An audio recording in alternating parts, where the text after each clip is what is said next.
How's it going, everybody? This is Seth VanDaele with the Business Bootcamp podcast. And today I am joined by a very special guest who happens to be one of my mentors, Chad Bennett.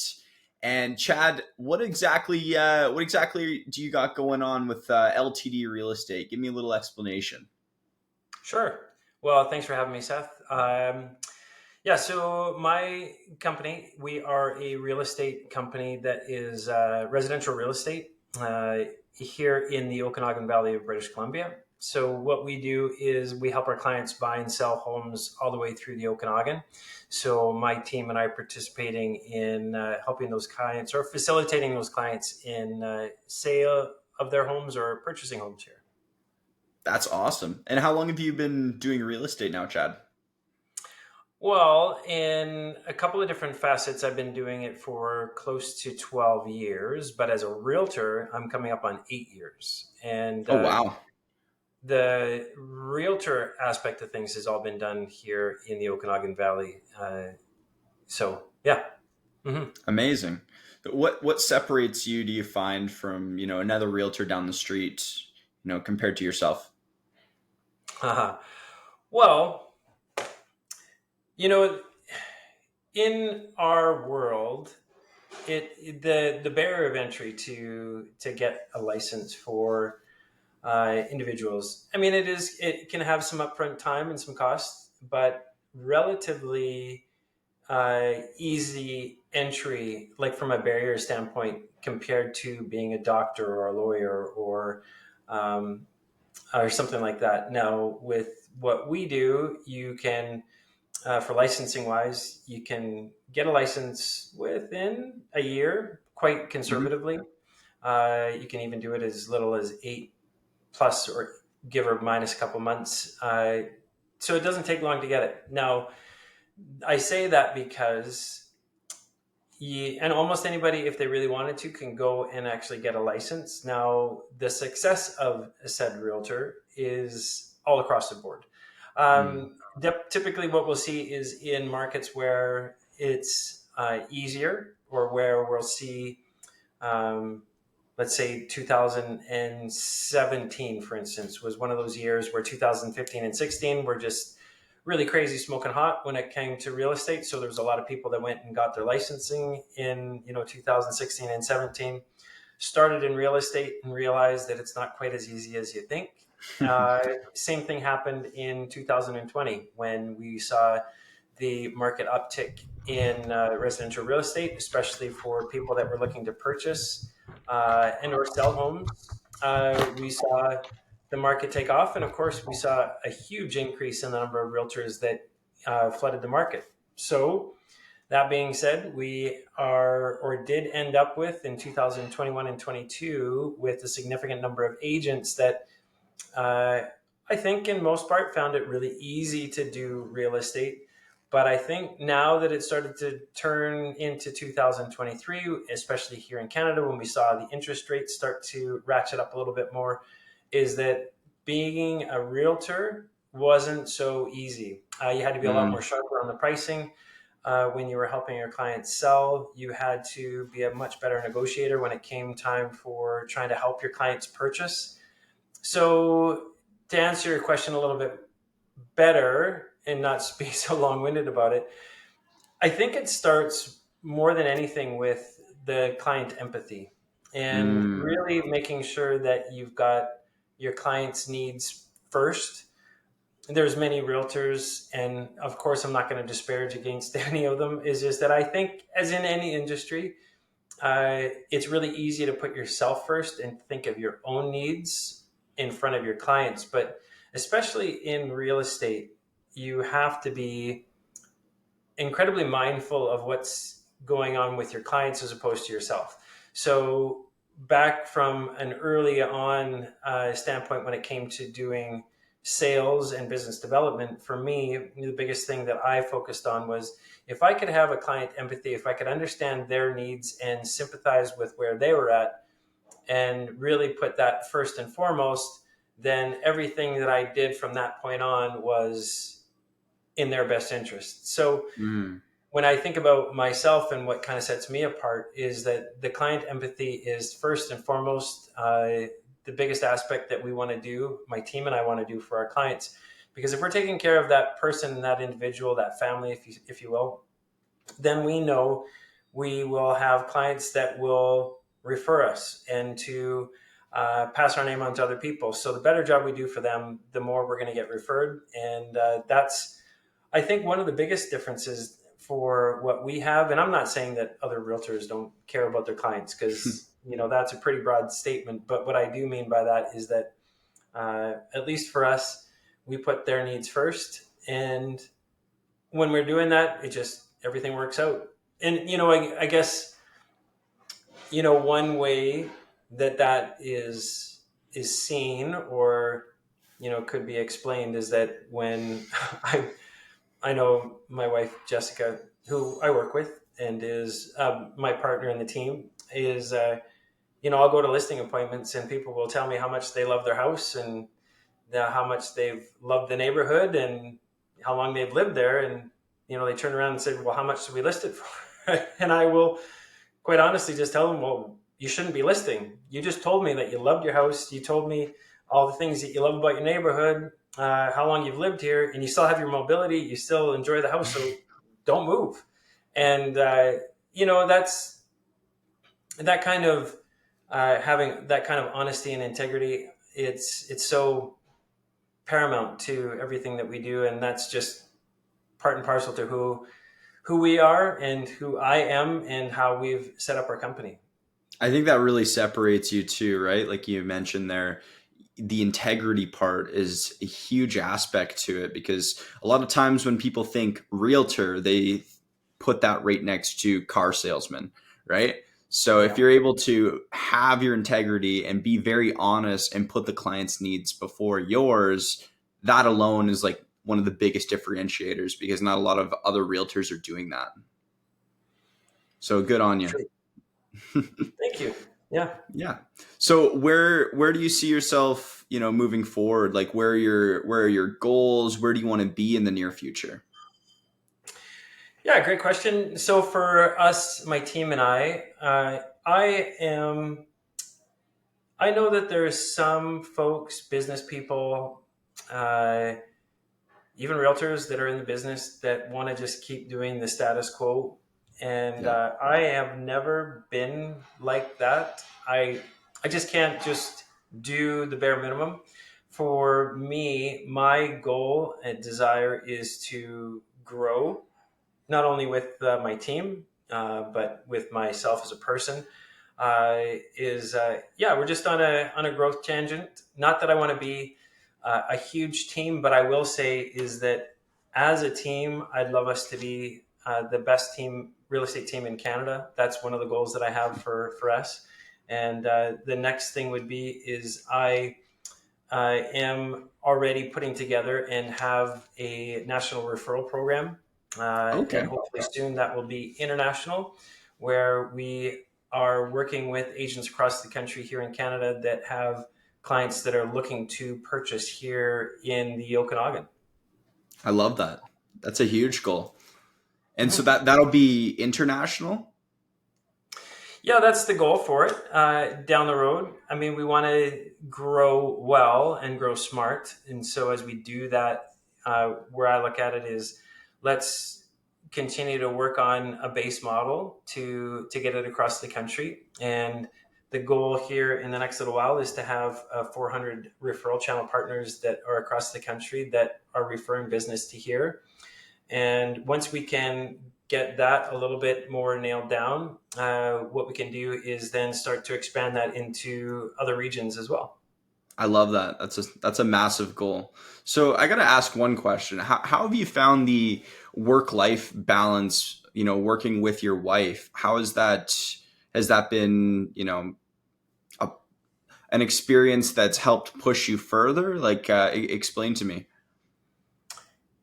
Well, I will say, and this is not just because she will hear this podcast or she can hear us, but the biggest thing is that my wife and I, Jessica, we have a great solid relationship that we know each other well enough that we can work together well enough. Mm. I will be the first to tell you is that there are many married couples that try to work together, And and it doesn't it work. goes it goes abysmal. But for us, I think the benefit is that the we have the ability to do it because we have gifts that complement each other. I Mm. Every one of us, I think, I've spoken on this many times before, but we all have innate, born with gifts and abilities that we have, and it just so happens that my wife's Jessica, her gifts and abilities happen to be in administrating and a lot of putting things together. My gifts and abilities lie in my personal abilities that I have for interpersonal relationships, to work with people and cast vision. So when you have somebody like myself that can cast vision and say, this is the direction that we want to go, I have somebody like Jessica and even other part of my team as well that can follow behind and be able to say, well, okay, this is the roadmap, so this is how we're going to get there. And I think both of those are such a necessary part of any business. But for me, just the ability to have, or the benefit that I have of such a power horse behind me that uh, is able to take what my vision is and then help implement it is yeah, incredibly important. So for us, it really works out well. I know in talking to many others that know that we work together, they don't know how they could possibly do that, but thankfully that's something that Jessica and I have a really good working relationship with. So it's awesome. Yeah, I've definitely picked up on that as well. I've known you coming on, how long would you say? Almost a half a year now, I guess, and been over to your house a handful of times, and you guys work together in a very productive way, and it's a great relationship that you seem you have. Yeah, it's Yeah, awesome. that's We love it. awesome. So, moving forward, you mentioned the referral program. Uh, how soon do you think it will be until you can get a realtor that like raises their hand and says, "Hey, I want to be a part of that"? Well, already I've got that. That's the benefit.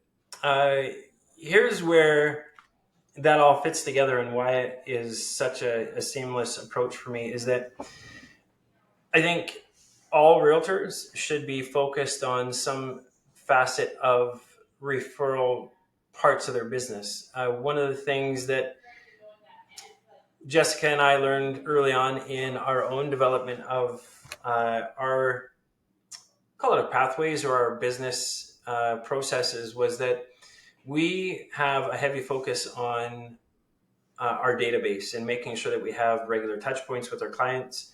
And because we have that regular communication to our database and our, call it, our book of business, if you want to call it that, we derive a significant amount of what we do from past clients. So for us Mm. in our business, because we spend a lot of time analyzing and looking at and improving what we have, but over 86% of our Wow. business is derived from referrals. So that's from past clients, from friends, relatives, acquaintances. So for us, that's a significant portion. So where we look at that and why that's important, especially in our market here in the Okanagan, is that when we when we have our clients, that's great because a lot of our business is derived from that. But when you look at the market in general, so as I look out the window, I look out to where people and buyers are coming from, because we look at our monthly reports and seeing where the purchases are coming from.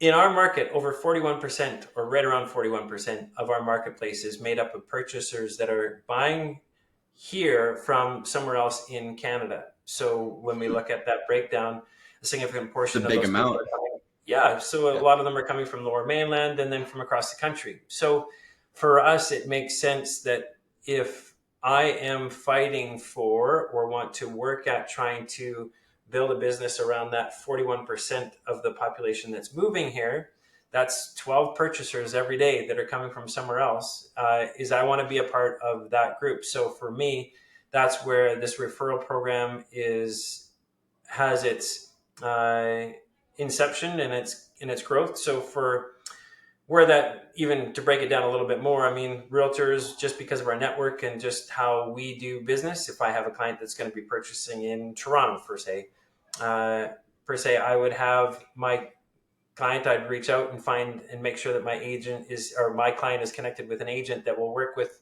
my client the same way that I would. So what I've Mm. been doing is making the outreach, on making it a purposeful call and outreach to realtors that are in other locales, like in the lower mainland of British Columbia, Edmonton, Calgary, Toronto, etc., that are working with clients that may not have somebody that's looking to move today or tomorrow, but when they do have a person that's going to be moving out to our neck of the woods, I want to be the first call and the first person they think of to pass that client on to.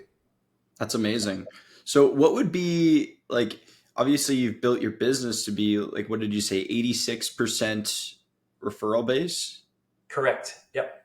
86% referral base. That's a massive number. What would be like some tips that you could give other business owners or entrepreneurs on, building that referral network like you have? Well, what I would say first and foremost is if you're already doing business in wherever your market is, you're doing business. I would go and I would make sure first and foremost to start a database of all those clients. Because if you're not starting a database, then you're basically it's like a piggy bank with a hole in the bottom. You're seeing it you're losing your biggest commodity, and that is your clients. So first and foremost, start a database. Make sure that you have a list. Either make it just even in an Excel spreadsheet, just so you know what you're working with. And then what I would do is figure out ways that you can have regular communication with those clients. So in that, what I mean by that is touch points. And, in some of the stuff that we do here with Living the Dream Real Estate Group is that we want to have at least 32 touch points with an individual client each year. And when you Wow. think of just 32, you're going to say, well, that's a crazy amount. Well, when you break it down, that's really not so hard. One easy way is on the anniversary date of an acquisition or a sale of a home, just to touch base with that client, just to find out how they're doing. It's just an easy way to have communication. Obviously, when we're collecting our information with our clients, we know of course, their emails and their phone numbers, but we also know personal information like their birthdays. So we can have interaction that way. So there is monthly newsletters that we can send, and I'll touch on that in a second. There is birthday, greetings, things like that. But then there's special events that we can do throughout the year. Coming up here in September, we actually just had to cancel the one we were going to do this weekend just because of some fires here in the Okanagan Valley. But we are going to have that again in September, where it's a client appreciation, where we can have our clients come out and we can have, and there's our wonderful Jessica. Oh, hello. Is we can have special events. We can have touch outs when it comes to things that people can do around their house, improvements, home improvements. And all of those things, what it creates is, we call it a drip campaign. You've heard that before, but a drip campaign is just something regular communication with clients. So where I go with all of that is that we just want to make sure that we are the first realtor that my clients think about when they have a friend or a family member that's thinking about buying or selling anywhere in Canada. So that when they think about it, they're just like, hey, you know what? I got a great realtor that's in the Okanagan. His name is Chad. Give him a call. He's fantastic. So that's, I think, one thing that everybody should be doing, especially in their own markets, is just making sure that they are, regularly contributing and marketing and curating their own database. So that's what everybody should be doing. on the whole, what we're doing for the referral program is just making sure that we do reach outs to, if you look at your own marketplace and you're finding out where the purchaser is coming from, if there's a significant number that come from another specific market, make sure to reach out, do business development, do some reach outs into that community to have some people that you know or that you can have regular communication with, so that they're always thinking of you when they have, as a realtor, that they have somebody that's looking to purchase in your market. That is immensely powerful. I appreciate you sharing that with me. That's an incredible strategy that I think would be transferable to almost any industry, right? Mm-hmm. Like if Yeah. you're in car sales and you have clients, if you're a marketer like myself, or if you're in insurance, like anything really that's in the sales game where you're dealing with people, I think that you can use that follow-up method that you just highlighted. So yeah, thank you for sharing that. You should turn that into like an actual like book or something, Chad, because I know I'd be your first customer. Well, I think that there's been many books that's written on it. I think the challenge is just that people just don't do it. I think that there's Yeah. part of it that we have, yeah, just not enough people do it. That's all. Now, Mm. on that, I will say that one of the things that is probably the, I guess, call it the most important for, we work from home. So you can see all kids are home from school, or there is no school right now. So yes, we work from home, and that's a specific choice for us just because of where we live, and we can work from home. Not everybody can do that, but we can. But one of the things that, in touching upon the whole idea of why this is important, is one of the mantras that we have on our team is that nobody will ever forget our name.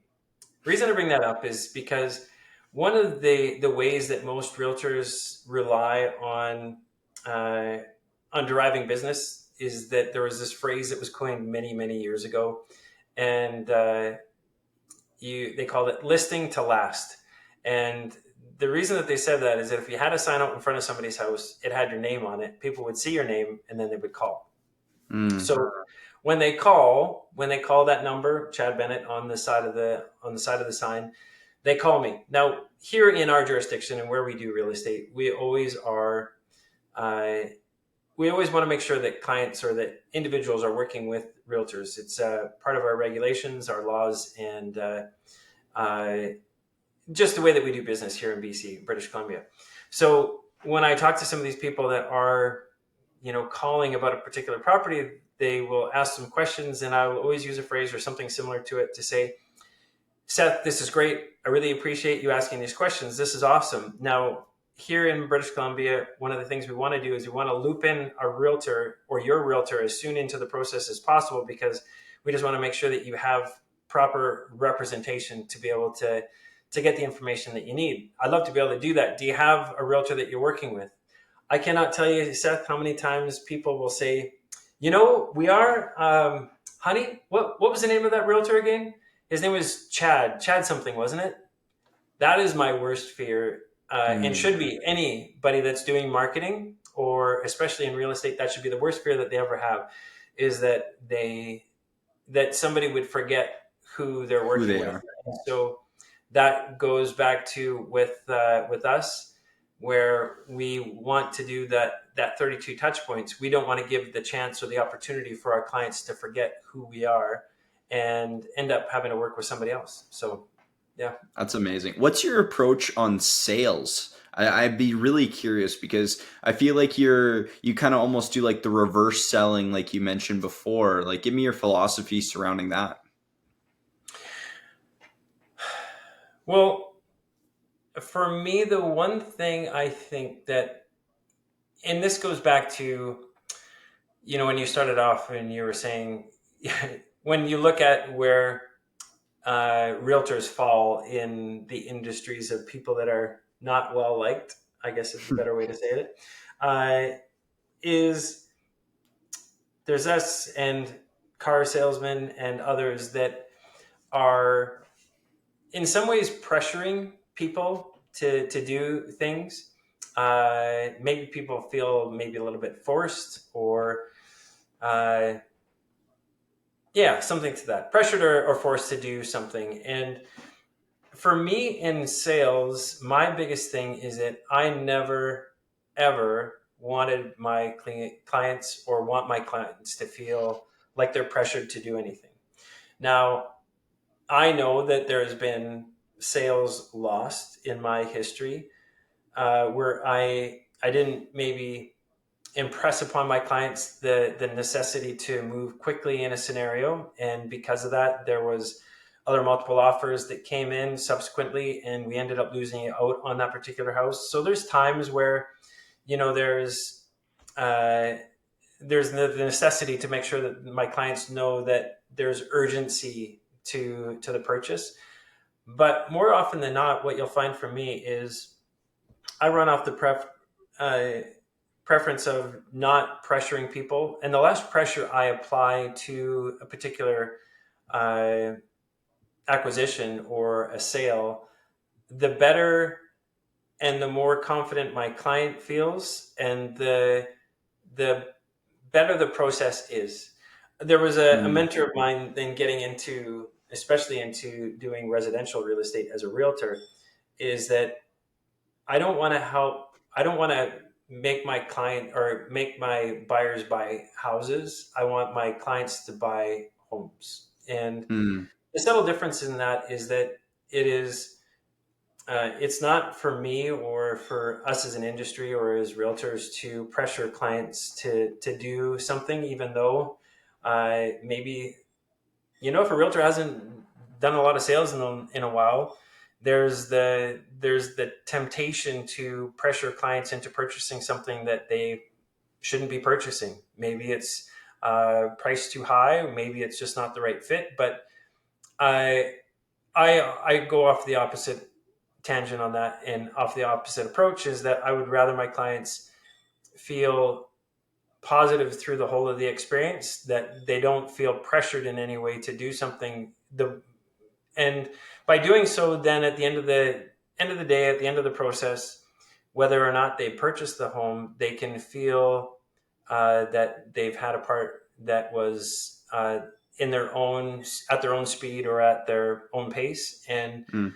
that's, I think, the biggest thing for me. So if I can encourage anybody, especially realtors out there, is not to pressure your clients, because the more we pressure, yes, you might have some more results, but you're not going to have the longevity. Because at the end of the day, when people are having positive, warm, sentimental kind of experiences to it, they're much more apt to pass on my name down the road. And I can think of, well, countless numbers of people that we've worked with that's been the case, and it's just assisted us in keeping clients for long periods of time.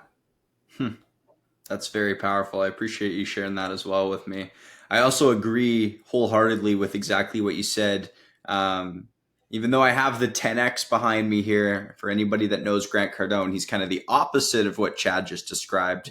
Cardone still has some good basics that he teaches, and I do like that. But I do take that soft approach to selling as well, where it's more you're taking like a consultant standpoint rather than a salesman standpoint. And I think that really drops the guard of the client, and you're able to kind of let them make the right decision in that situation rather than trying to force them in one direction because you think it's the right thing for them, or you know, maybe you have your own agenda in mind as well.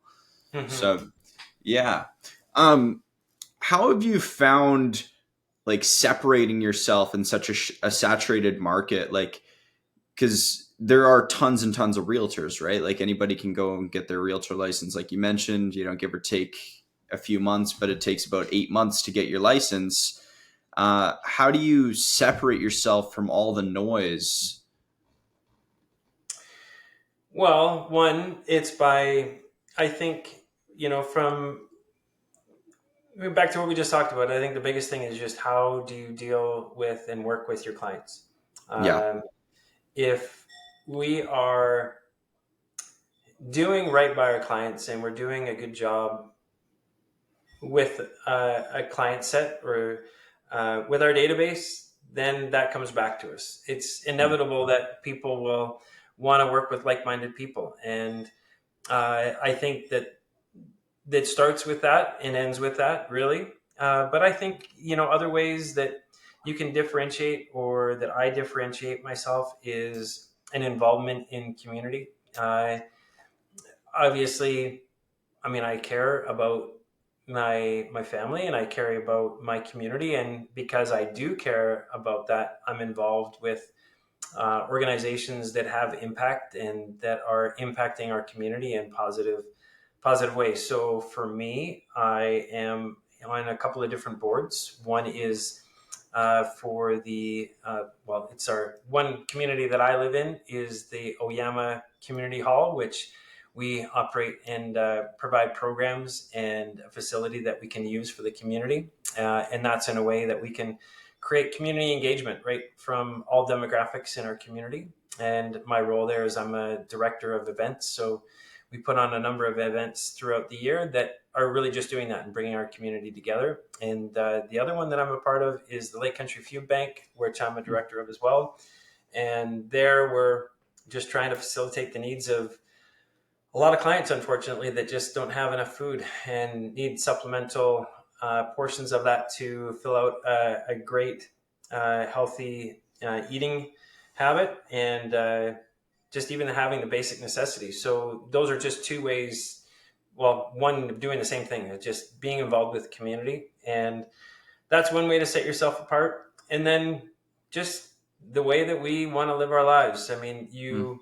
you just, you always attract the type of people that you are, and who I am and how I live out my life ends up that I end up with great friends, obviously great family, great community. And as we exude that out, that's what ends up coming back. So that's probably the biggest thing that will, help people differentiate themselves in a community, is just um, choosing to do good work and choosing uh, to be there for others rather than just yourself.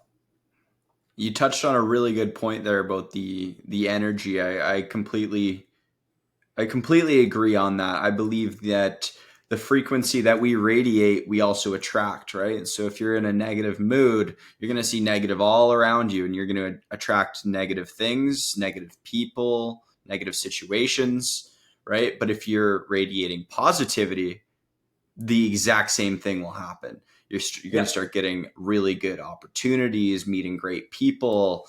Like, I think that's probably one of the biggest switches that somebody can make in their life, is just their mindset, and then becoming more positive and just having like a really good outlook on life and approaching every situation with positivity and like just good intentions.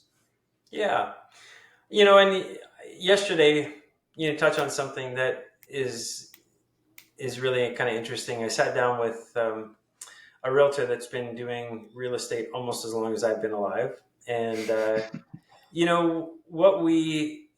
one of the things that we talked about is just that with doing this business, there's a lot of ups and downs as you go through the industry and do your job. But in it all, if you can be doing right by your clients, you're always gonna be okay. Yep. Yep. I absolutely agree on that. Well, I Yep. got to ask Chad before we jump off here. If you could give, I have two more questions. I'll start with the first one. If you Sure. could give entrepreneurs and young business owners like one piece of advice, what do you think it would be? Well, okay. So there's a couple. Uh, Make sure. Actually, there's a bunch, but trying to solidify it down. One is that you really have to make sure that you never quit. There's the book that you have right behind you, that it's touched in there, Think and Grow Rich. Oh yeah, Uh, yeah. that book has been around for ages, and I've read it countless times. And there are some of the tenets of that book that are just so important. But one of the biggest ones is persistence. Is Yeah. that you will Inevitably, no, not inevitably. You will always run into challenges. You will always run into situations that are going to be difficult to get through. And the story that he outlines in his book is that, about the gentleman that was mining and got so far down into the mine and then gave up, only to find out that only if he had gone another 3 feet, there was The there was gold. the gold. And Yes, I know the exact story you're talking about there, where he went and he sold his gold equipment, and the guy that bought it from him went back to the same spot, and it was like 3 feet away. He would have struck this massive gold vein that would have made him a very, very wealthy man, and that kind of Mhm. highlights the importance of persistence. So that's a really good piece. I appreciate you sharing that. And then my other part of the question was, what would be your top 3 books that you would recommend to people that are looking to grow themselves in any area of life? Well, that one for sure is Think and Grow Think and Rich. Grow Rich. I mean, Yeah. that's a classic, one that's been around forever. Uh, what have I read in the last while here? Game Changers was another one, especially Mm. if you're leading teams or working with people. It is a great perspective on making just how you work with teams and how you just work with others. And one right now that I've found incredibly valuable is called Think Again by Adam Grant, that I'm reading Mm. right now. And that one is all about rethinking and the ability to look at things from a scientific approach of testing theories and making hypotheses with our business, trying out a method, and if it doesn't work, we'll figure out what didn't work and then make a change and see how that works, rather than um, just going haphazardly into doing a project or doing a startup or any enterprise with just your own mindset or your own thought, whether or not it's going to work. Because if you don't test out the theories, you can work a heck of a long time and really put a ton of effort into something only to realize that it's not the right way to do it. So Mm. I think those are 3 great books that I've read in the last while. Another one is that's good. Again, it comes back to how we work with people. Is how you leave them feeling. That I just read. Yeah, so I mean, there's tons of books, but those 3 that I suggested are always really good. I appreciate you sharing those with me, Chad. Also, I appreciate you jumping on the podcast today. Where can people find you if they're looking to reach out? Yeah, for sure. You can find us at Living the Dream Real Estate Group. LTDrealestate.ca is where people can find us on the web. That's our biggest handle that we use for our business. But yeah, jump on there and then you can see all our social media feeds for sure. Amazing. Thanks, Chad. I hope you have a great rest of your day. Right on. Thanks, Seth.